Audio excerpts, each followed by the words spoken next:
आज जुनेदानवाड या ठिकाणी राधाकृष्ण संगमभूमी जलाक्रोश समितीच्या वतीनं इचलकरंजीला या राधाकृष्ण रंगभूमी कृष्णेतून पाणी नेण्याचा घाट घातलेल्या इचलकरंजी महानगरपालिका किंवा इचलकरंजी शहराला आमचा या साखळी उपोषणाच्या माध्यमातून कडाडून विरोध होत आहे आणि ही योजना कायमस्वरूपी बंद करण्यात यावी अशी आमची तहसीलदार साहेब किंवा कलेक्टरांच्याकडे मागणी आहे.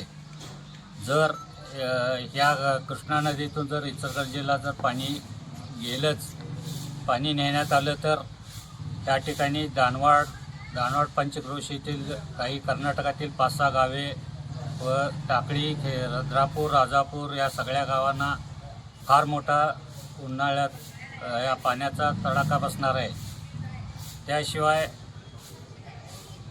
आत्ता सध्या अजून कशात काही नाही, पाणी नेणार नाही तोपर्यंतसुद्धा या उन्हाळ्यात 2-3 महिन्यात नदी कोरडी पडलेली असते व शेतीला पाणी पुरवठा होत नाही.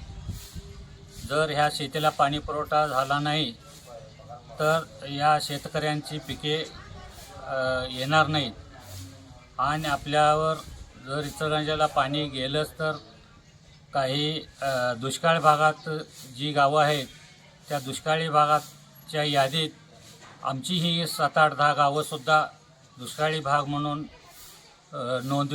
नोंदवले जाईल अशी आम्हाला भीती आहे. शेती पिकाबरोबरच पिण्याच्या पाण्याचा प्रश्न व पशुपालन या सगळ्या गोष्टींचा इथं या ठिकाणी फार मोठ्या संकटाला आपल्याला सामोरे जावे लागणार आहे.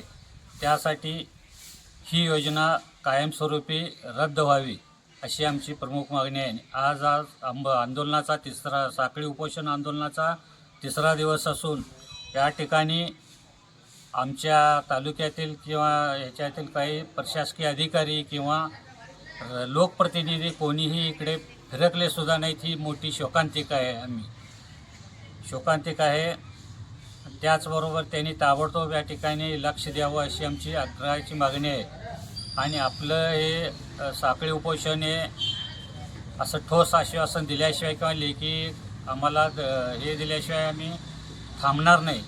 त्याशिवाय त्याच्यानंतर पुढील दिशा ठरवण्यासाठी आम्ही 15 ऑगस्ट नंतर आणि निर्णय घेऊ पुढील दिशा ठरवण्याचं, असं मी या ठिकाणी जाहीर करतो. आणि या राधाकृष्ण मंदिरात संगमभूमी जलाक्रोश समिती प्रामुख्याने ज्यांनी या नियोजनामध्ये पुढाकार घेतलं आणि उपोषणाला 9 ऑगस्ट क्रांतिदिनाचं औचित्य साधून या ठिकाणी जे आंदोलन सुरू केलं त्या सर्व संयोजकांचं किंवा या उपोषणकर्त्यांचं मी या दानवाड ग्रामस्थांच्या वतीनं आभार मानतो. धन्यवाद.